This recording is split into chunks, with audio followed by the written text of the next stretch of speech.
agradecer novamente a presença de todos os colegas que eu sempre vejo, agradeço o apoio. Agradecer a Federal Concursos por prontamente atender nosso pedido, né, para abrigar o nosso evento.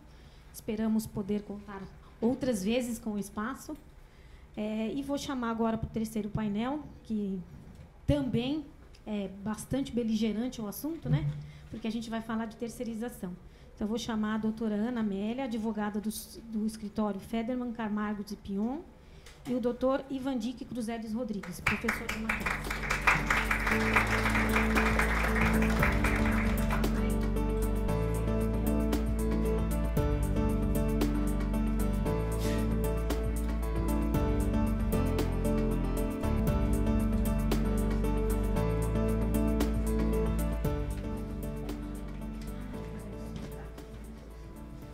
Creio que o doutor será cavalheiro e primeiras damas, né?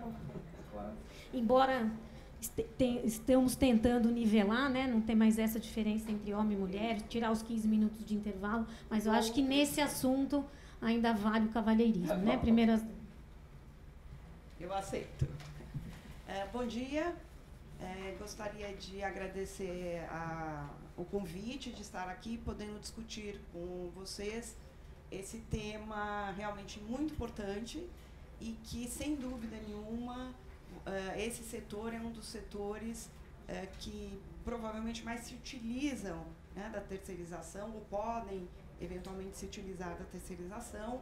Então, eu entendo realmente que é um tema essencial para vocês. Eu combinei com o professor Ivandique que nós iríamos tentar fazer nós dois como os professores, que eu sou professor da PUC também, fazer uma divisão para não ficar repetitivo para vocês. E nós entendemos que seria primeiro importante fazer uma diferenciação entre trabalho temporário e trabalho terceirizado, porque nós sabemos que existe muita confusão, né, entre as empresas e os empregadores sobre a diferença entre o trabalho terceirizado e o trabalho temporário. Então, eu fiquei com essa parte, vou citar só algumas coisas da lei que introduziu, ampliou a terceirização, né? Mas a terceirização em si ficou, então, para o professor Ivandique, que, então, vai focar mais nessa área, e eu, então, inicialmente fazer uma distinção. Tem alguém vai mudando? Ou eu mudo aqui? Os slides. Eu só não sei mexer. Vamos tentar, assim, que a gente é capaz. Ó. Embaixo é o que passa. Embaixo. Ó. Ixi, eu não enxergo nada ali. Ali no painel fica à disposição, se você quiser falar. Ali? Acho que sim.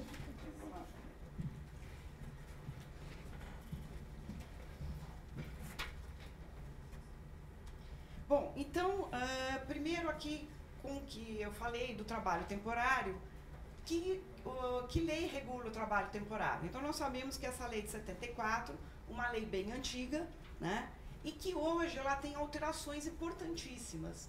Mais importantes que a lei da reforma foi essa lei de março de 2017, que é a lei 13.429. Esta lei, que é importante para o trabalho temporário, que ele ampliou a possibilidade de trabalho temporário e, principalmente, terminou ou acabou com a questão da terceirização em atividade fim ou meio de uma empresa. Então, eu entendo que para esse tema de trabalho temporário e trabalho terceirizado, ou a terceirização em si, a lei de março desse ano, que é a lei 13.429, é a mais importante até do que a lei da reforma. A lei da reforma veio apenas reforçar o que essa lei de março já previu. E qual que é o problema que nós temos com relação ao judiciário da ampliação da terceirização com a sua possibilidade de terceirizar a atividade fim da empresa? Porque o senhor sabe que com a súmula 331 existia a limitação de terceirização de uma atividade fim através de uma empresa interposta. Isso não significava, no meu ponto de vista, inclusive tem várias defesas nesse sentido e até com sucesso, de que a terceirização sem uma empresa interposta numa atividade fim ou seja, uma terceirização através de uma empresa onde só trabalhassem os seus sócios, ou seja, não tem o terceiro, né, era possível desde que não houvesse a subordinação, né? A súmula 331, seja por que tipo de terceirização, é importantíssima a figura da subordinação. Mas o que a parte do judiciário tem entendido com relação a essa lei de março, que ampliou as possibilidades do trabalho temporário e ampliou as possibilidades do trabalho, de prestação de serviços terceirizados? O judiciário, ele está fazendo, parte do judiciário, não todo, mas fazendo uma confusão, falando que a lei de março, essa 13.429, na verdade, ela altera a lei do trabalho temporário, a 619 de 64, e nada fala com relação à terceirização, ou seja, a prestação de serviços terceirizados. E o que eu quero mostrar aqui para vocês é que, ao contrário do que essa parte do judiciário entende, a lei é muito, não é que ela é muito clara, ela na verdade é confusa, mas é possível distinguir na lei quando ela se refere a trabalho temporário ou ela se refere à prestação de serviços terceirizados. Então, o primeiro conceito de trabalho temporário vem na própria lei, né? E também com essas mudanças, principalmente as mudanças de março de 2017, que é essa 13.429. Então, o conceito de trabalho temporário, ele é prestado por pessoa física, contratada por empresa de trabalho temporário que presta serviço a uma tomadora nas seguintes situações: necessidade de substituição transitória de pessoal permanente e demanda complementar de serviços. Essa demanda complementar de serviços pode ser prevista com fatores imprevisíveis, pode acontecer com fatores imprevisíveis e fatores previsíveis. O que significa isto? Antes dessa alteração de março de 2017, o serviço temporário, ele poderia existir em duas situações e que permanece: substituição transitória de trabalhador regular, ou seja, eu tenho uma secretária que está de licença maternidade e eu vou contratar um trabalhador temporário para ficar no seu lugar. Por quê? Porque é uma substituição transitória de um trabalhador regular. Então, essa situação permanece. O que a lei ampliou?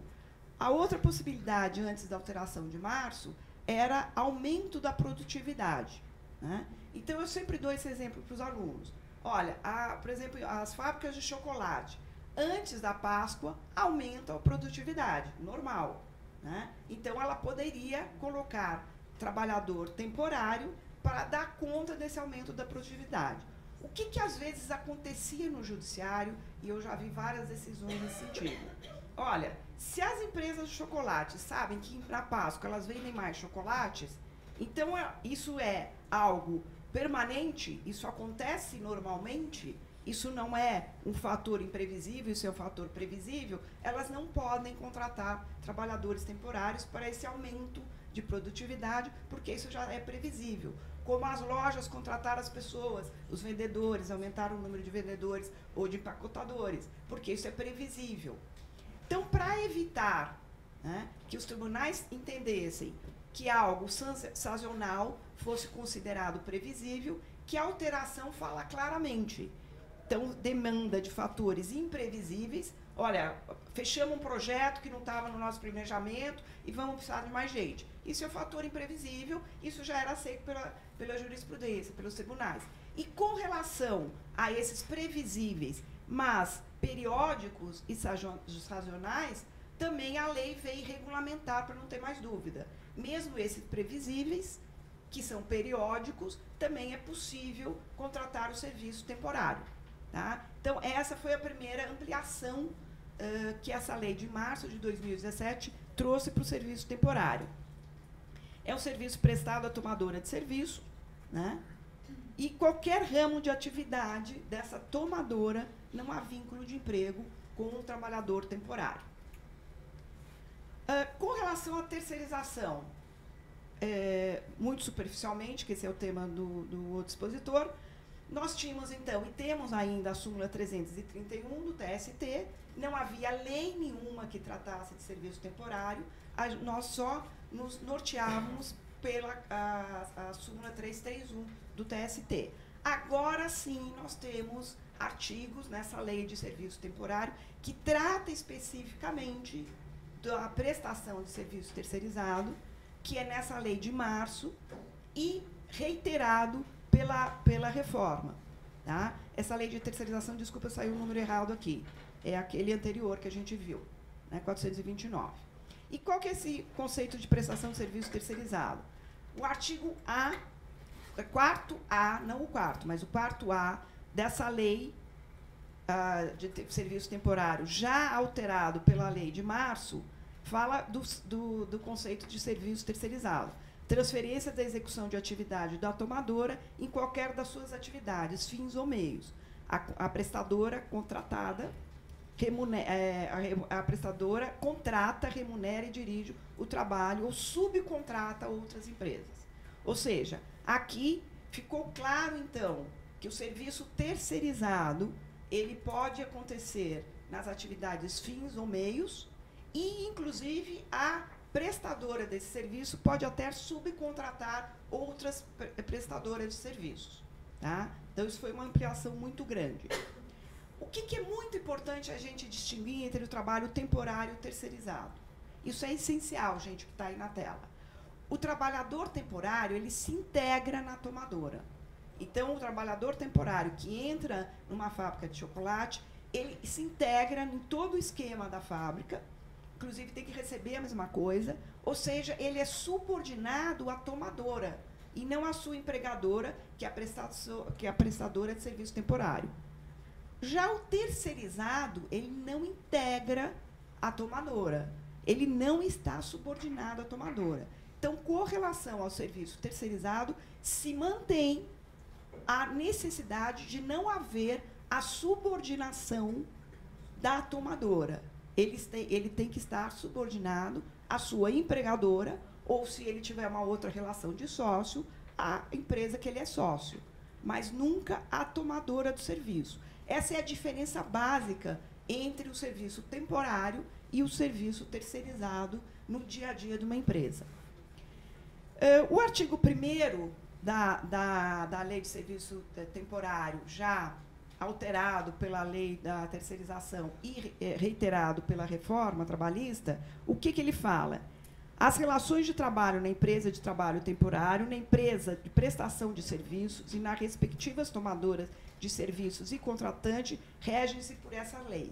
Ou seja, o artigo 1º da Lei de Serviço Temporário fala claramente que essa lei não vai mais só falar de serviço temporário, mas vai falar também de prestação de serviços. Prestação de serviços é o serviço terceirizado, porque o temporário ela já falava. Né? Então, essa confusão, eu tenho vários amigos juízes que falam, não, imagina, a única coisa que essa alteração de março fez foi possibilitar que o serviço temporário fosse prestado também na atividade fim. Hello, isso já era. Né? A novidade da lei foram algumas alterações, a ampliação da possibilidade de uso do serviço temporário e a possibilidade, a primeira regulamentação de serviço terceirizado. E o artigo 1º é muito claro com relação a isso. Então, eu quero só chamar a atenção dos senhores que, olha, esse artigo ele usa os seguintes termos. Empresa de trabalho temporário. Tranquilo, empresa de trabalho temporário. Por que ele usa tomadora de serviços? Porque também é a tomadora de serviços do trabalho temporário. E quando ele quer falar, o legislador quer falar da terceirização das empresas prestadoras de serviços terceirizados, ele fala empresa de prestação de serviço. Não é prestação de serviço de trabalho temporário. É empresa de prestação de serviço. E a tomadora da terceirização, ele chama de contratante. Então, essa distinção acontece em toda essa nova lei. A lei de serviço temporário já com as modificações da lei de terceirização, que é de março de 2017, reiterados pela lei da reforma. Bom, isso aqui a gente já falou, né? Então, como essa terceirização é ampliada, e agora ampliado o serviço temporário. Então, da prestação de serviço terceirizado, só para os senhores terem também na cabeça. Esses artigos que eu coloquei aqui, o 4A, no parágrafo 1º e o parágrafo 2º, eles tratam de prestação de serviço terceirizado. E por que nós sabemos disso? Pelos termos que se utilizam nesse artigo. E ele se utiliza desses termos que estão em vermelho. A contratante e prestadora de serviços. Eles não falam tomadora de serviço e nem prestadora de serviço temporário. Então, a parte do judiciário que entende que essa alteração na lei de serviço, na lei que regulamenta a prestação de serviço temporário, só trata e mantém o serviço temporário, com todo o respeito, está equivocada, né? Na verdade, claro que eles poderiam ter feito uma lei separada, claro que eles poderiam ter feito artigos mais próximos, ter facilitado essa leitura. Mas, se prestar atenção, fica claro, até no parágrafo primeiro, que a lei foi alterada para ampliar a possibilidade de serviço temporário e para regulamentar a prestação de serviço terceirizado. Então, esses termos em vermelhos deixam claro que os termos que a lei usa para a terceirização de serviços, através de prestadora de serviços terceirizados, é diferente do termo que ela usa para prestadora de serviços de trabalho temporário. Tá? Portanto, nesse artigo fica claro que, a partir de agora, a parte da súmula 331, que proibia a prestação de serviço temporário através de uma empresa terceirizada, não existe mais, caiu. Porque aqui pode-se ter serviço terceirizado na atividade meio e na atividade fim. Só que, como é terceirizado, não pode ter subordinação à tomadora. Tá?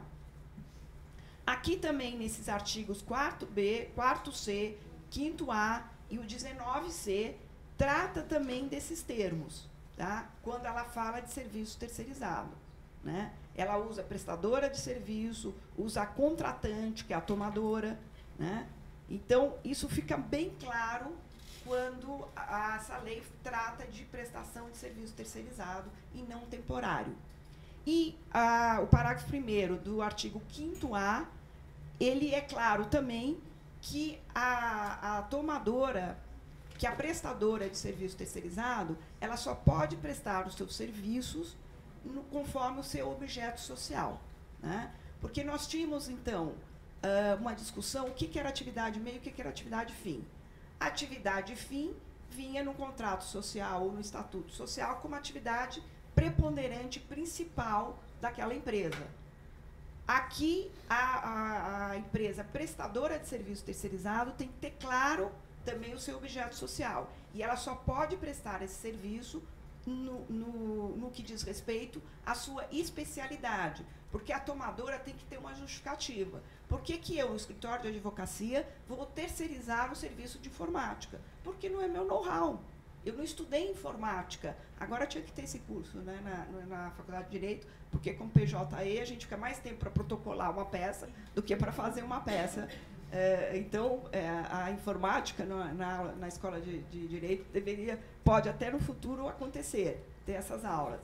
Mas, enfim, não é meu know-how, quer dizer, eu não vou perder tempo em protocolar uma peça se eu posso ter alguém de informática para fazer isso para mim, né, para fazer funcionar todo o meu sistema de informática, de TI, etc.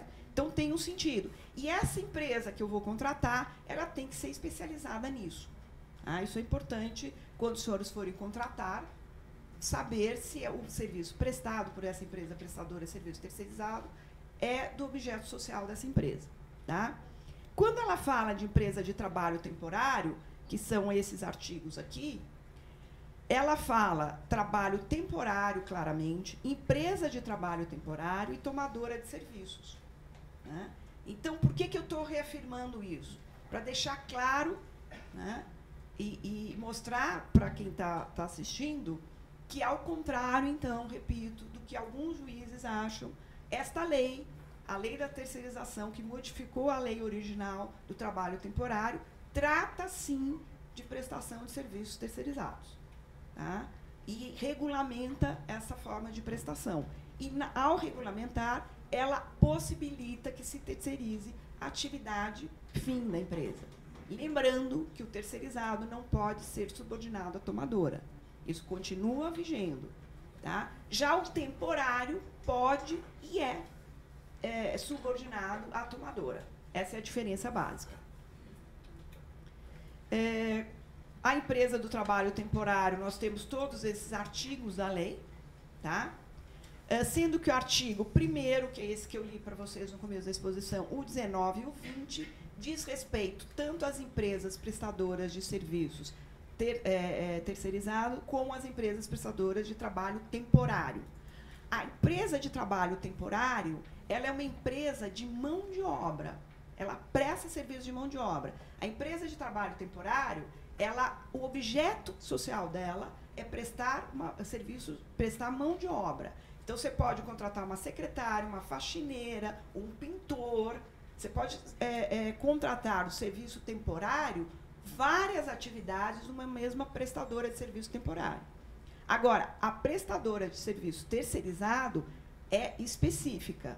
Ela só pode ter um ramo de atividade. Ela tem um objeto social. E é esse serviço que ela pode prestar. Isso é importante que se mantenha muito claro para todos, que se utilizam disso. E aí tem aqui o serviço terceirizado, isso, mas o doutor vai falar o que essa lei garante aos trabalhadores de serviço terceirizado. E os temporários também vem claramente no artigo 12 quais são as garantias dos trabalhadores temporários. Então, eu não preciso falar para os senhores aqui, mas o principal é que a remuneração seja equivalente da mesma categoria do seu empregador. Né? E do seu empregador, não, do seu tomador de serviço. E se criou também, com essa lei aqui, ficou errado, mas é o tomador. E se criou também nessa lei a categoria, se reconheceu a categoria profissional dos prestadores de serviços e das empresas prestadoras de serviços temporários. Tá? Isso também foi uma novidade da lei. Enfim, então essas eram, em rápidas palavras, a distinção, então, entre serviço temporário e serviço terceirizado e mostrar que, apesar de alguns entenderem que não, essa lei, na verdade, ampliou a possibilidade de se utilizar o trabalho temporário, como regulamentou a prestação de serviços terceirizados, possibilitando que eles sejam, sim, prestados na sua atividade fim também, desde que não haja subordinação. Obrigada pela atenção, essas eram minhas palavras. Obrigada, doutora. Passar a palavra agora ao doutor Ivandir. Bom dia a todos. Todo mundo bem? Maravilha. Todo mundo com fome, né? Então eu prometo que eu não vou extrapolar o tempo. Mas antes de mais nada, eu queria agradecer a Brascom pelo convite, na figura da doutora Vanessa, né? Vanessa, perdão? Isso, doutora Vanessa. E na figura também do Daniel, a quem eu estendo os cumprimentos a todos os presentes. Cumprimentar também a doutora Ana, que falou brilhantemente, apesar de ter matado uma parte da minha exposição. mas isso é normal e, enfim, na verdade, isso até me permite um pouco de tempo para fazer algumas especulações de natureza filosófica para a gente refletir sobre essa questão da terceirização, né? E a primeira pergunta que eu trago aqui é: por que nós tivemos duas leis no interregno de tempo tão pequeno para tratar do mesmo assunto, né? Nós tivemos a 13.429, que veio e promoveu uma grande alteração do regime da terceirização, que, como bem disse a doutora Ana, antigamente nós só tínhamos uma súmula para tratar do assunto, ou seja, um cenário de insegurança jurídica muito complicado para quem tem a tradição do civil law, ou seja, para quem trabalha com a lei escrita. Você depender só de decisões judiciais não é a nossa tradição jurídica, né? O Brasil caminha passos largos para mudar essa cultura, né? O novo Código de Processo Civil muda muito esse aspecto dos precedentes judiciais, então eles ganham uma nova força, mas o povo brasileiro ainda gosta da lei escrita, ainda tem esse apego à tradição romano-germânica da lei escrita. Então, isso justificou a Lei 13.429. Nós precisávamos de uma lei para regulamentar a terceirização. E essa lei veio e, aparentemente, num primeiro momento, não cumpriu a contento do seu papel. Por quê? Porque lá no artigo 4A da 6.019, você não tinha a redação lá terceirizar qualquer tipo de atividade, inclusive atividade fim, né? Ou atividade principal, como diz o texto da lei aqui. Né? Ele fala o 4A, redação atual, fala, considera-se a prestação de serviço a terceiros a transferência feita pelo contratante da execução de quaisquer suas atividades, inclusive a atividade principal. Como é que estava na redação da Lei 13.429? É possível a transferência de serviços determinados e específicos. E aí a gente volta para o mesmo problema. O que é serviço determinado específico? Essa redação ela teve influência da legislação argentina e da legislação mexicana, que falam também em serviços determinados e específicos, né? Agora, essa designação jogaria novamente para a jurisprudência a definição da condição. Ou seja, voltaríamos à necessidade de uma súmula para definir, então, que seriam serviços determinados específicos passíveis de terceirização. E a gente volta para o mesmo cenário anterior à lei.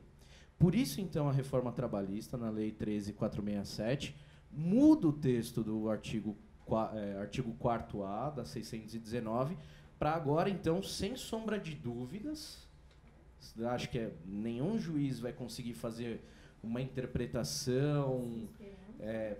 Lógico que a gente tem surpresas para todas as matizes, né? Mas, enfim, fica muito mais difícil para o juiz tentar dizer que não pode mais terceirizar a atividade fim. Agora, a lei é muito clara ao falar de atividade principal, talvez até o melhor termo a ser utilizado seria até a atividade preponderante, que a legislação trabalhista e a legislação previdenciária já tratam dessa posição. Então, mas me parece que agora não há mais dúvidas com relação a essa condição. E também a hipótese de que não se cria vínculo, né? Acho que talvez aí a principal novidade que a legislação traz, além dessa abertura, se pode, se não pode terceirizar a atividade fim, etc. e tal, é definir a segurança jurídica com relação à formação do vínculo. A súmula 331 previa lá que, se terceirizar a atividade fim, está configurado o vínculo porque houve o aproveitamento do trabalho, responde de maneira solidária ao prestador de serviço. E agora, no artigo 5º, parágrafo 5º, fica também prevista a responsabilidade subsidiária.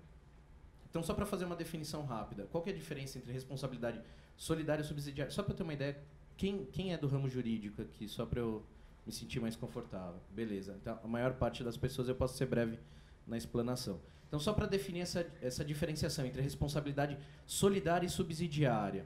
Na responsabilidade solidária, eu não tenho nenhum benefício de ordem, ou seja, eu respondo junto e imediatamente ao devedor principal. Enquanto que na responsabilidade subsidiária, eu tenho esse benefício da ordem. O meu patrimônio só responde se o devedor principal for omisso no cumprimento da sua obrigação. Então, para as empresas que adotam a terceirização como instrumento de produção, elas passam a ter uma garantia maior de que só serão responsabilizadas patrimonialmente. Isso não significa que as empresas não estarão presentes no polo passivo da demanda. Elas estarão presentes porque a gente vai ver aqui, até existem condições ambientais em que o tomador precisa estar ativo no contrato, né? Então, isso não significa que vai reduzir a litigiosidade, ou seja, o tomador do serviço, o contratante, ele tem que escolher muito bem a sua prestadora para que, então, ele tenha realmente a efetividade que a terceirização promove e a segurança jurídica de que ele não será acionado e terá que responder com o seu patrimônio por dívidas de terceiros, né? Mas voltando aqui um pouquinho, eu acabei me adiantando na minha explanação. Outra indagação filosófica que eu gostaria de trazer, e essa também direcionada com a questão da terceirização da atividade fim, por que a gente terceiriza, né? Por que as empresas buscam a terceirização? Quando a gente olha lá, toyotismo, fordismo, os meios aliás, os fundamentos filosóficos dos mecanismos de produção colocam a seguinte condição: olha, a empresa ela precisa ser enxuta, ela precisa focar na atividade principal dela, porque todo o resto é acessório. Ou Ou seja, se é uma empresa que desenvolve software, ela tem que estar focada em desenvolver software, ela não tem que estar focada em fazer balanço, contratar, demitir, fazer CAGED, RAIS, etc. e tal. Nada disso compõe a atividade principal da empresa. Agora, também, só fazendo uma provocação, não manifestando a minha opinião pessoal sobre o assunto, mas então tá, se o fundamento filosófico da terceirização é focar naquilo que realmente importa, por que eu terceirizo a minha atividade fim, então? Isso é uma coisa para se pensar. E aí eu coloco isso não como uma provocação legal, mas do ponto de vista da gestão propriamente dita, né? Por quê? Porque muitas vezes, ao terceirizar a sua atividade fim, aqueles empregados terceiros terão contatos com segredos de indústria, com segredos de comércio, que mesmo você tendo N cláusulas contratuais, garantindo a proteção, garantindo o sigilo, fixando multa, etc. e tal, você perde a segurança sobre o seu segredo. Isso é fato, né? Uma vez que seja divulgado, por exemplo, a Coca-Cola resolve terceirizar a fabricação da Coca-Cola e aí divulga a fórmula que está mantida em segredo há gerações. Acabou a Coca-Cola, né? Acabou a Coca-Cola. Então, todos os competidores dela passam a ter acesso ao principal segredo dela. Enfim, talvez seja uma condição para se pensar, num primeiro momento, se vale a pena terceirizar a atividade fim ou não. Qual é o nível de segurança que eu tenho da minha informação para evitar que, mesmo terceirizando a atividade fim, eu não perca o sigilo dos meus segredos.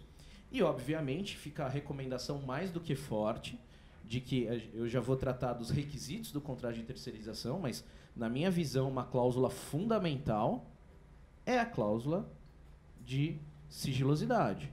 Ou seja, tudo aquilo que o empregado terceiro tiver contato tem que ser tratado no mais absoluto sigilo, sob pena de multas pesadas, né?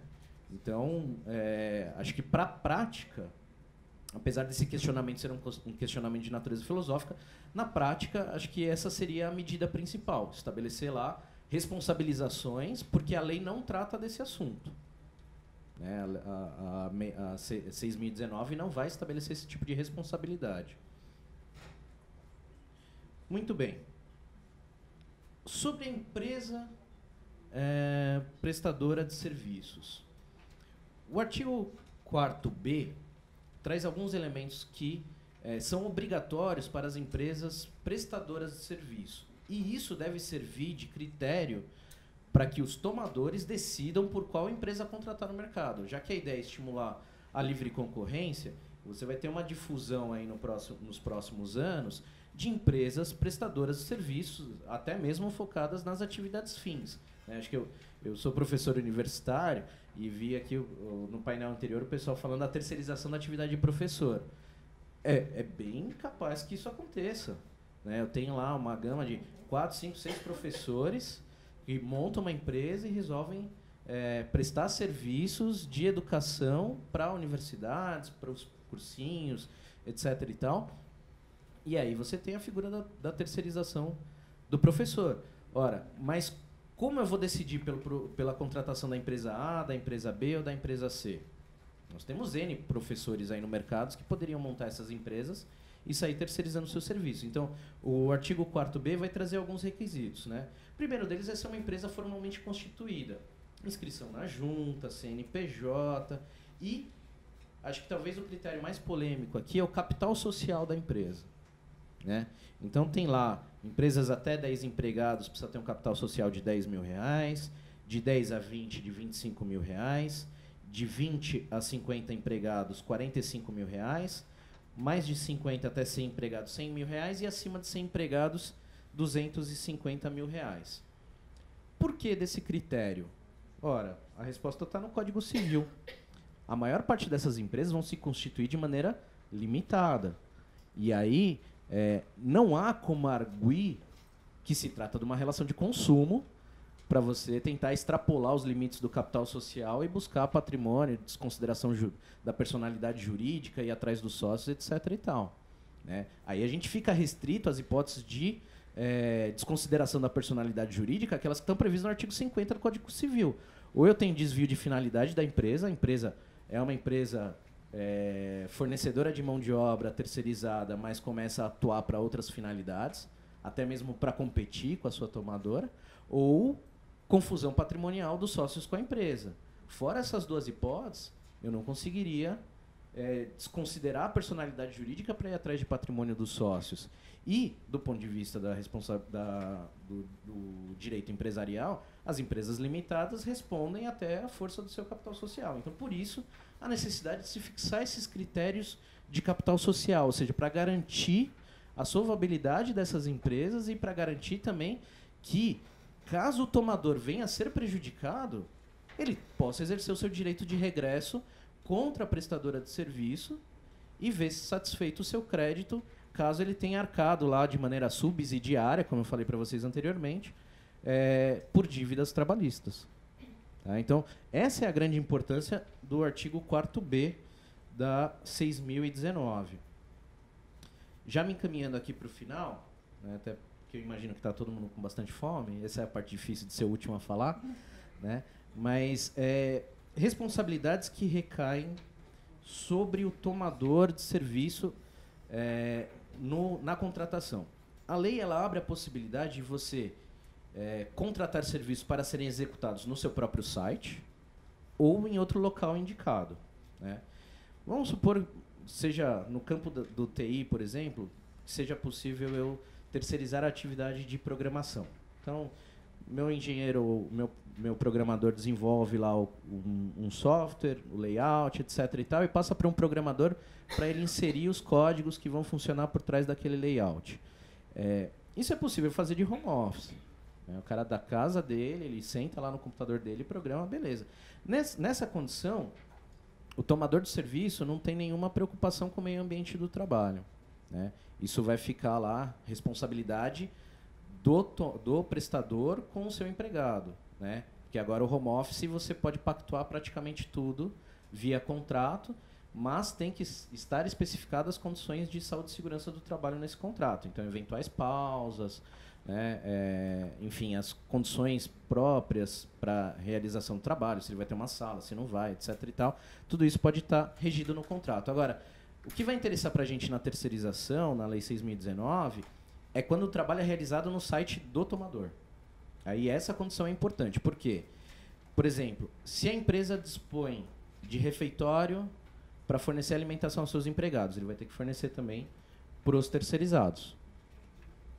Atendimento médico. Se ele tiver um ambulatório médico, acontece um acidente, ele vai ter que atender o empregado terceirizado. Serviço de transporte. Se a empresa fornece ônibus de transporte para os funcionários, vai ter que fornecer também para os terceirizados. Tratamento adequado, ou seja, a relação de terceirização ela é uma relação interposta, ou seja, é uma empresa que contrata outra empresa que contrata um empregado. Eu não posso tratar direto com o empregado terceirizado. Eu tenho que ter a figura de um coordenador ali que vai fazer essa comunicação. A partir do momento que eu começo a transmitir ordens diretas, eu fujo da figura da terceirização e começo a cair na relação de vínculo trabalhista direto. Então, esse cuidado precisa ter.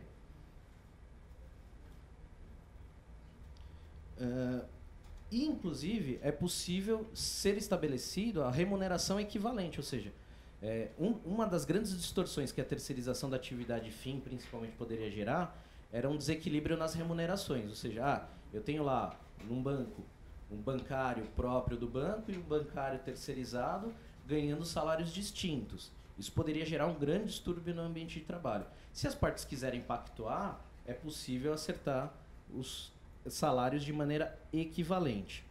E aí, já me encaminhando para o último ponto que eu queria tratar, porque meu tempo já se esgotou, são as características do contrato de trabalho e as limitações à terceirização.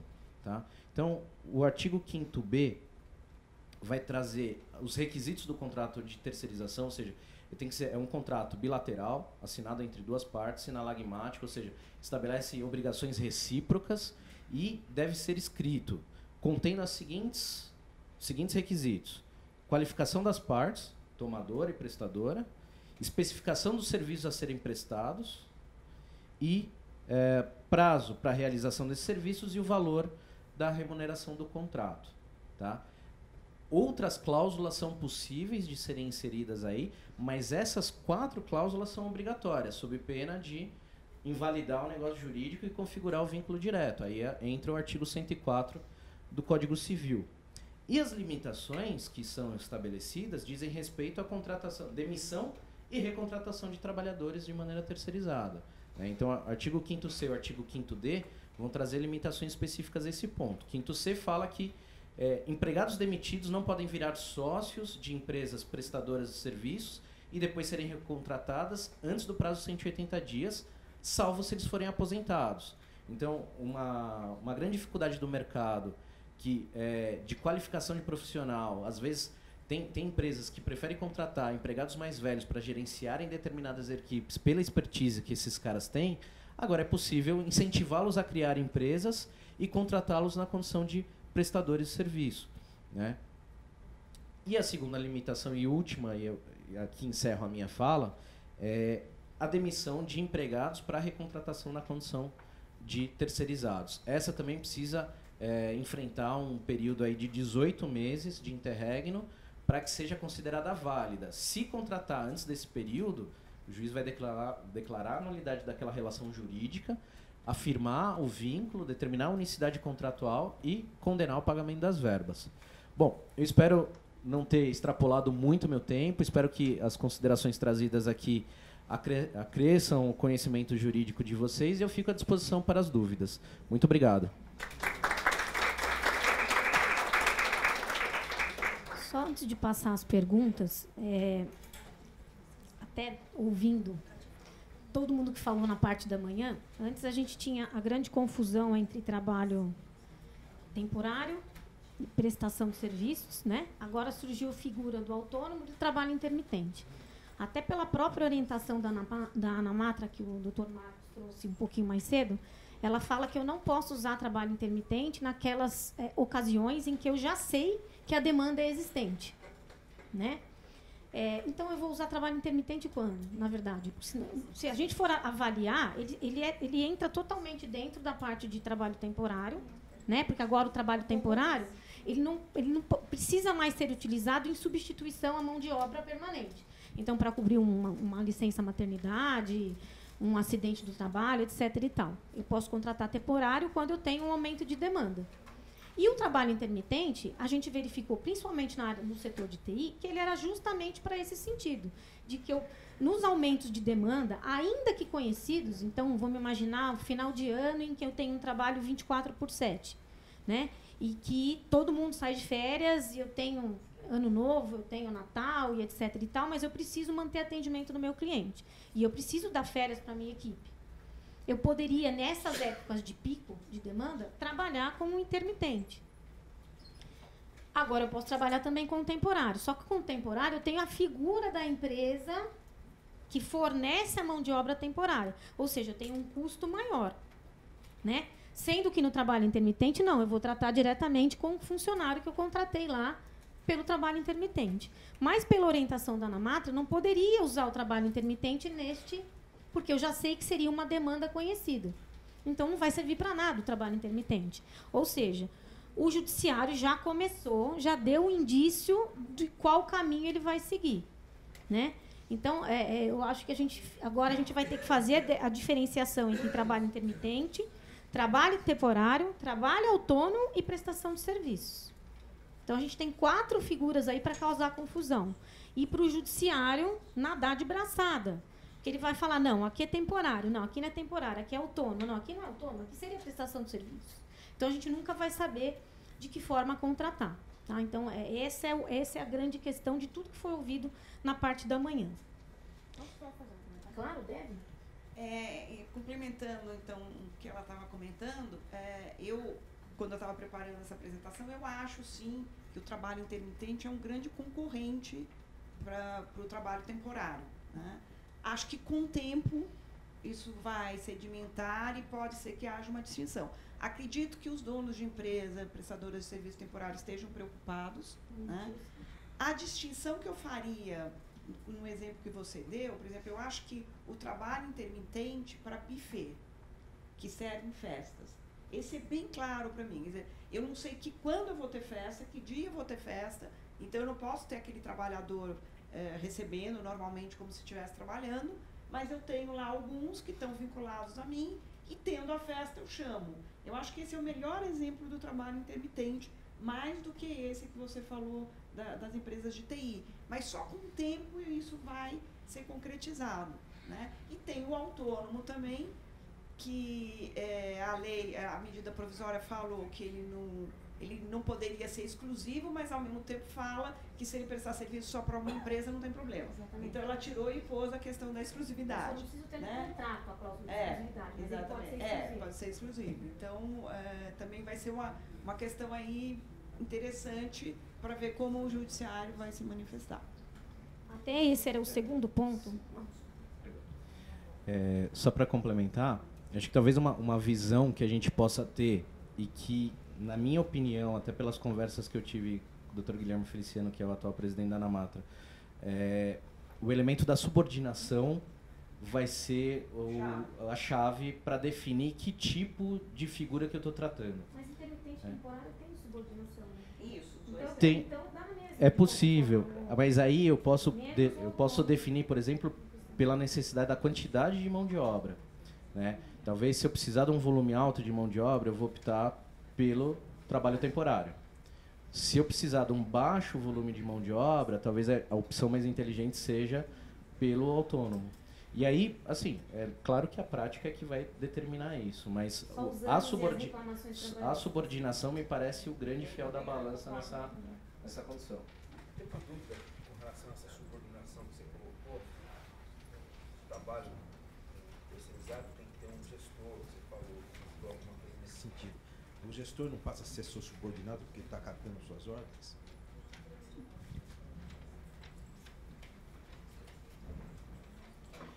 Normalmente não, pela seguinte condição. Essa figura do gestor ela está designada no contrato. E aí você coloca no contrato quem é o gestor e vai ter uma cláusula também informando que não há a formação de vínculo entre os empregados da tomadora da prestadora com a tomadora. É exatamente esse elemento que vai diferenciar a presença da subordinação ou não. Porque uma coisa é eu conversar com uma pessoa só. Outra coisa é começar a dar comando para um grupo de 10, 15, 20 pessoas. Aí eu falo, você vai trabalhar desse jeito, você desse jeito, você desse jeito, você desse jeito. A terceirização ela não admite essa condição. Eu falo para o meu prestador, olha, eu preciso que seja feito isso. O como será feito é ele que vai determinar com a equipe dele. Né? O que tem que ficar muito claro para todas essas figuras é que é o seguinte, o resultado passa a ser muito mais importante do que o modo como se produz. Eu estou focado no resultado, eu quero atingir aquele objetivo, me interessa aquela condição. Como vai chegar nisso, não me importa. Só fazer um complemento. A lei fala, inclusive, na parte de ela trata especificamente de que não pode... O que seria essa subordinação, que é a subordinação jurídica? Trocando em miúdos, subordinação hierárquica. Então, o que eu não posso exigir daquele prestador? Horário, se ele faltar, que ele vai sofrer alguma punição, obviamente ele vai deixar de receber. Mas que ele vai ser suspenso ou que eu vou retalhá-lo de alguma forma. Isso seria a subordinação jurídica. Agora, a subordinação técnica é diferente. Que é óbvio, né? Se eu vou contratar um pintor para pintar a minha casa, ele vai pintar a casa da cor que ele quiser? Não. Eu vou falar para ele, filho, eu quero que você pinte a parede de branco. Isso é uma orientação técnica para que ele pinte a parede de branco. Senão ele vai escolher a cor que ele acha mais bonita. Então, a lei, felizmente, trouxe essa diferenciação, porque isso ficava a cargo do judiciário antes. Né? A gente tinha que traçar toda uma tese do que era subordinação jurídica, do que era subordinação hierárquica, e o juiz sempre achava que tudo era hierárquica. Né? Ele nunca diferenciava o que era técnica de jurídica. Então, a lei traz essa especificação, que é subordinação jurídica igual subordinação hierárquica. Então, fica mais fácil de se comprovar efetivamente, inclusive com relação à figura do gestor, que para ele eu estou passando orientação técnica, eu não tenho nenhuma subordinação hierárquica com relação a ele. Eu só queria complementar o que o professor Ivan Drick falou, que realmente concordo inteiramente com ele. E eu sempre dou o seguinte exemplo. Por exemplo, as faxineiras, o pessoal de limpeza da PUC, eles são terceirizados. Então, se eu chego lá e vejo que a sala está suja, não foi limpa adequadamente, etc., se eu pegar a faxineira que estava limpando e falar, olha, vem aqui, limpa de novo, está ruim, etc., começa uma subordinação, que eu sou professora registrada da PUC, com uma terceirizada. O que eu tenho que fazer? Chamar a gestora dela, que é da empresa terceirizada, falar, olha, a faxineira que limpou a sala tal horário, não fez bem o serviço. Como é que você vai resolver isso? É problema deles, né? Então, reforçando, o que você contrata no serviço terceirizado é o trabalho, não são as pessoas. Você faz um contrato, você contrata o trabalho, especifica a técnica e o resultado que você quer ter. E a qualidade desse resultado. Você vai cobrar a empresa, não aqueles prestadores. Porque se você começar a cobrar os prestadores como se eu estivesse cobrando essa faxineira, vai começar a criar vínculo da faxineira com a PUC. E aí, então, eu vou ter um vínculo com a PUC. Então, é o que a súmula fala hoje, que não pode ter subordinação, isso se mantém. O terceirizado não pode ter subordinação. O intermitente e o temporário, ele entra no quadro da empresa e passa a ter subordinação. Por isso também que ele falou no começo do empresário avaliar se ele quer terceirizar a atividade fim dele, além de querer passar os segredos industriais para a empresa terceirizada, ele vai ter que abrir mão de direcionar e dirigir aquele trabalho. Vale a pena para ele? Será que não é melhor ele pensar nas atividades que realmente ele pode abrir mão da direção? Eu sempre falo para o cliente, o que você não quer mandar? Que área da sua empresa você não precisa mandar diretamente? Essas áreas você terceiriza. Agora, aquela que você tem que ter a direção, a orientação e tem que sair exatamente como você quer, se fosse você, não terceirizava. Porque você não vai poder ter a direção direta. Porque o empresário, ele assume o risco do negócio porque ele pode dirigir. Se ele passa o negócio dele para um terceiro que ele não pode dirigir, ele tem que ter isso em mente. Né? Até entrando nessa questão, eu diria que, na verdade, a atividade fim de qualquer negócio é buscar novos negócios e correr atrás do dinheiro. Né? Então, se você ficar lá enfiado no dia a dia, você não consegue pensar em novos produtos, em novas soluções, em novos mercados. Então, isso, na verdade, é atividade fim. Né? Então, se a gente fosse pensar no passado, eu não poderia terceirizar a atividade de vendedor. Eu poderia terceirizar todo o resto, mas vender a minha empresa não. Porque esse realmente é o meu negócio, é expandir. Né? É pensar no dia a dia, é no business mesmo. Né? Principalmente na área de TI. A gente tem que inovar o tempo inteiro. Senão, a gente faz mais do mesmo e a gente vai ser engolido pelo mercado. Então, na área de TI, a atividade fim mesmo é essa questão de gerar novos produtos, novos... É inovar o tempo inteiro. Depois você não contrata. Ou depois, senão você vai ser engolido efetivamente pelo mercado. Acho que a live tem...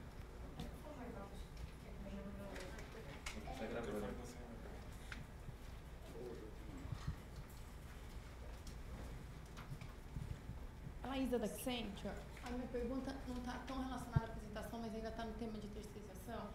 A reforma também mudou a 6.019 e ela incluiu o quinto D, que é o fato de você absorver os empregados. Ela prevê a hipótese somente no caso de demissão do empregado. Eu queria saber a opinião dos dois com relação quando o empregado pede demissão ou eu faço um mútuo acordo, se eu como cliente, como empresa que vai prestar o serviço, posso absorver esses empregados do cliente. Obrigada.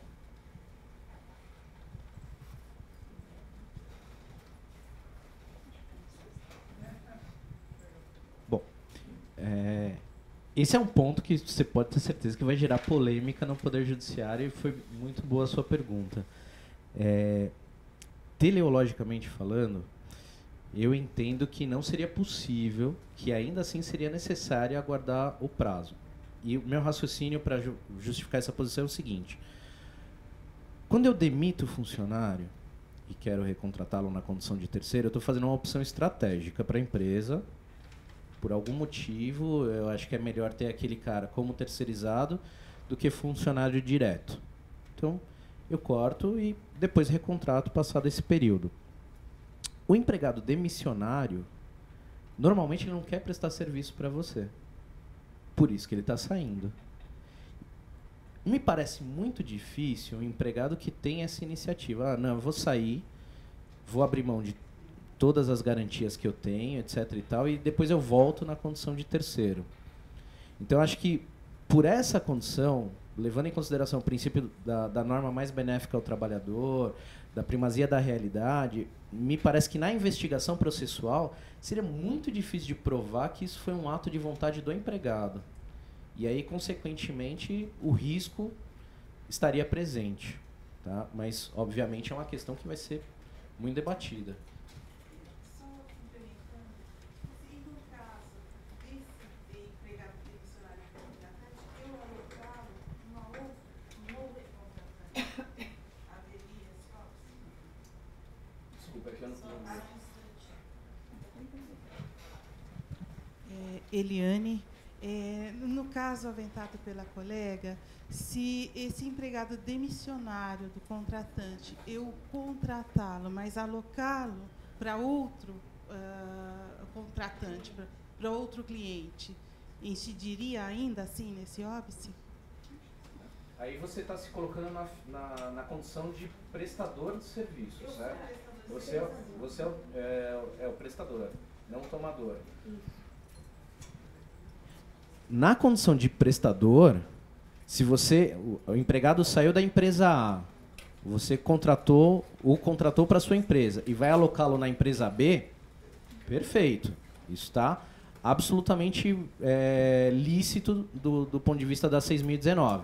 O que não é possível é esse empregado sair da empresa A, ele é contratado pela prestadora e ele volta para a empresa A antes do prazo de 18 meses. Isso é que não é possível.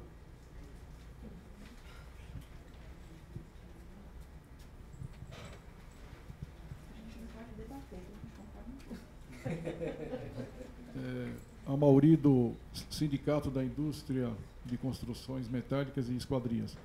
Eu queria fazer uma pergunta. Um funcionário que é demitido de uma empresa, fez um acordo demissional, tal, saiu da empresa e ele resolve prestar serviço para várias empresas.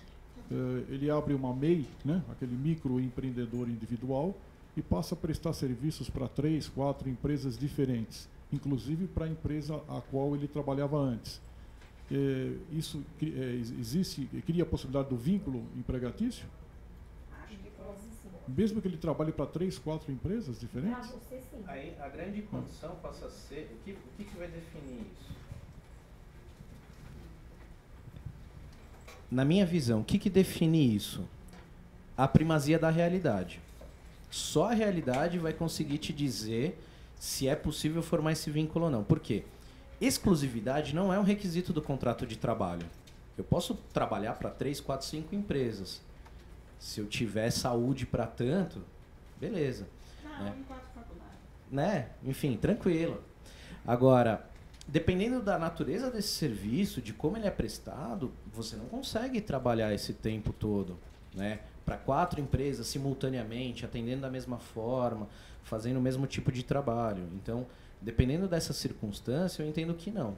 O que vai definir isso é a realidade. Ou seja, se você tiver presente habitualidade, esse cara presta serviços frequentes para você, dentro de uma semana, de 7 dias, 4 dias ele está trabalhando para você.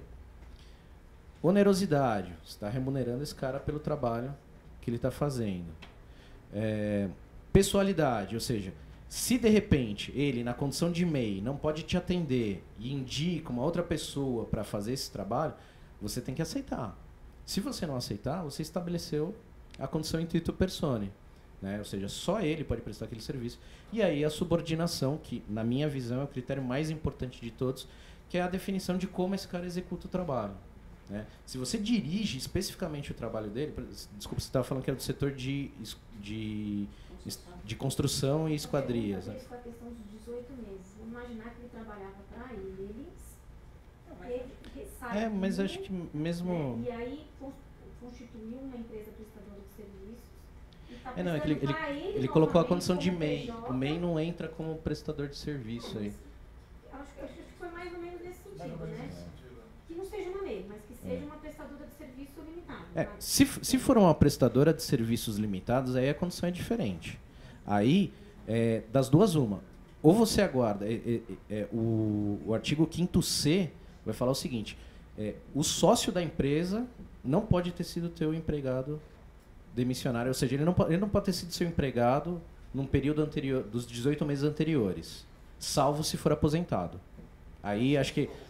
Salvo se ele for aposentado. Aí é possível. Ele se aposentou na empresa, saiu, abriu uma empresa de prestação de serviço e começa a te prestar serviço imediatamente. Isso é possível. Agora, ele saiu da tua empresa, seja demissionário ou não, constituiu uma nova empresa e começou a imediatamente prestar, existe um risco grande da formação do vínculo. Mais 15 outras empresas. Você especificamente vai responder pelo vínculo.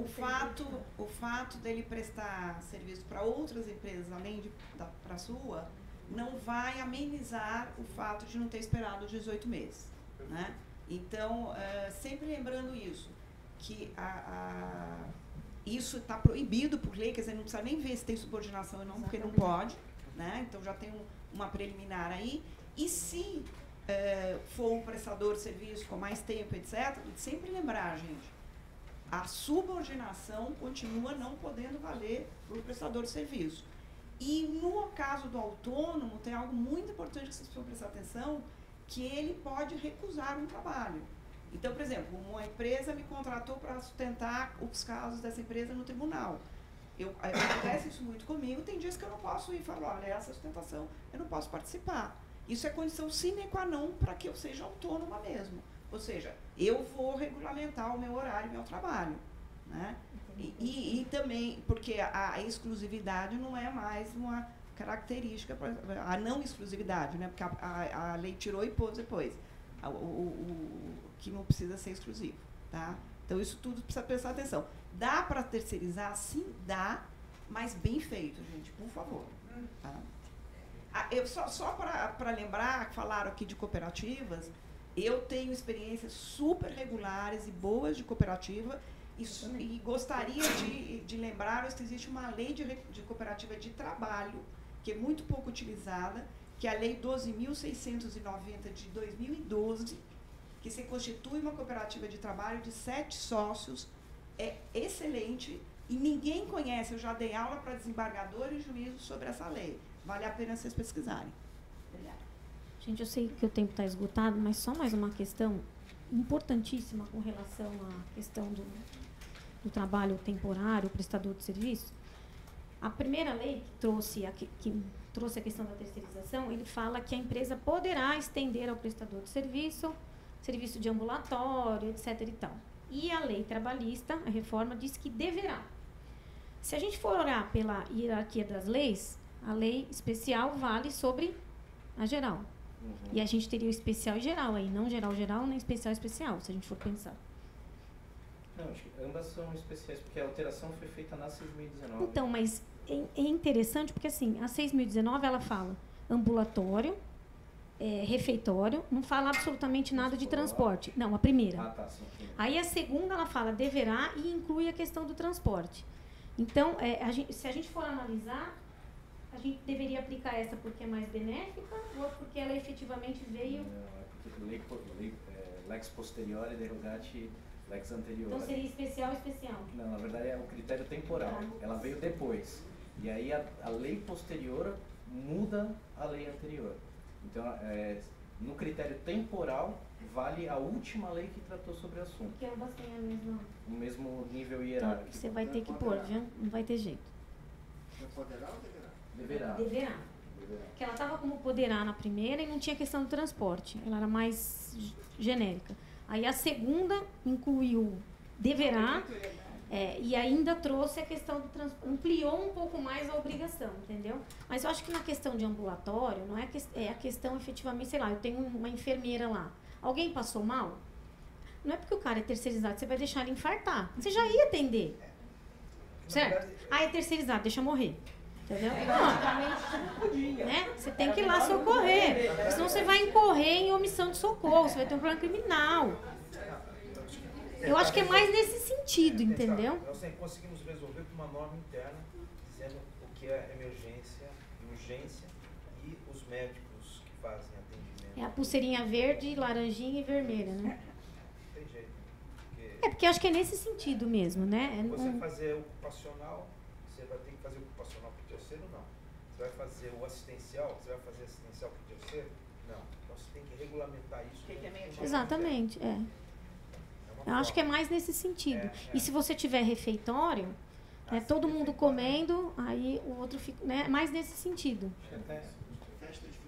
Acho que, na verdade, essa... Agora pode. Tinha aquela coisa, não podia, você tinha que segregar, parecia que era todo mundo marginal, né? Me parece que é uma condição do seguinte, é uma obrigação às avessas, na verdade, porque os tomadores de serviço, eles já ofertavam isso de maneira informal para os prestadores, né?